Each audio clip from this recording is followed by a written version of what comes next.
Bean meets Ivy. Bean peeked out between leaves. Nancy hadn't seen the $20 bill. She was standing on it. Thought Bean. Her plan was a bust, but if she kept on being a ghost, maybe she could scare Nancy a little. "I'm going to wrap my fingers around your neck, too," she howled in her spooky voice. "And I'm going to spit in your ear."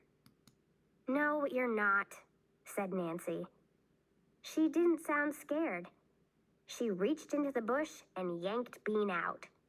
"Stop yelling." That's when she saw the $20 bill. "Hey," she said. "Where did you get the money? You don't have $20. Then she saw the string. "I see what you're doing, burp face. I bet this is my money, too." Then she picked up the bill and looked at it. "You stole my money. I'm telling Mom." She began to pull Bean toward the front door.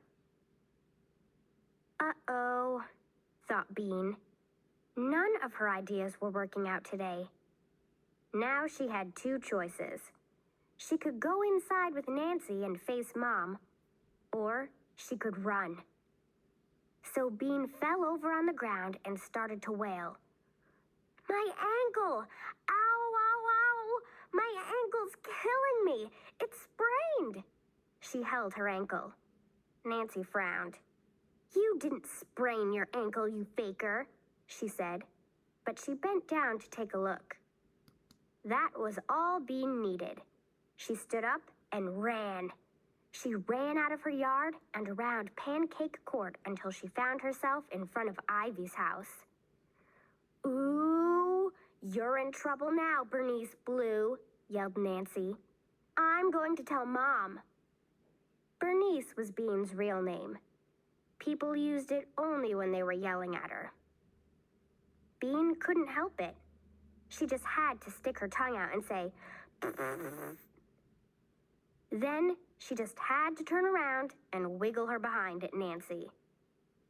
"That's it!" Nancy yelled. "I'm getting Mom!" She stormed into the house. For a minute, Bean felt happy. She loved making Nancy mad. But when Nancy was gone, Bean began to worry. Mom hated it when she did more than one bad thing at a time. Bean counted. Taking the money, lying about her ankle, leaving the yard without asking, and wiggling her behind at Nancy. 4 things. 5 if you counted pretending to be a ghost. Bean was going to be in big trouble. How big? No dessert for sure. No videos for a week, maybe. But it could be even worse. Her mom might send her to her room for the rest of the day. Bean hated that. Hide. Bean looked up. She had forgotten all about Ivy. Ivy was still sitting on her porch. She had been watching the whole time. She knew that the ghost of Mr. Killip was really Bean inside the bush. Bean expected her to be mad, but she didn't look mad. She looked excited. "Hide," she said again. Thought Bean. Maybe boring Ivy was right. If her mom couldn't find her, she couldn't send her to her room. If she stayed out until dark, her parents would stop being mad and start being worried. Her mom might say, "Oh, my poor little Bean, my poor little baby."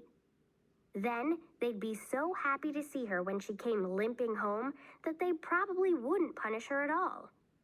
They might even let her have seconds on dessert. That settled it. "Okay," she said to Ivy. "Where?" "Follow me." Ivy came down the stairs and slipped behind a bush growing against her house. Bean followed her and crouched down under the wide leaves. "No, get up." This is just the beginning, said Ivy.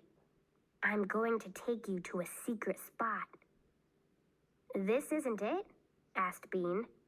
The bush looked pretty good to her. No, this is the passageway. Ivy pressed her back against the house and edged along. Bean edged along too, the wall scraping her back. They turned a corner and edged some more. Ivy's house was big. Halt, said Ivy. Bean halted. Now, said Ivy, close your eyes and I'll take you to the secret spot. What? How come I have to close my eyes? Because it's a secret, said Ivy. Duh. Bean couldn't argue with that. Ivy looked like a wimp, but she didn't talk like one. Bean closed her eyes. She felt Ivy take her by the elbow, and together they went down some steps. A door opened.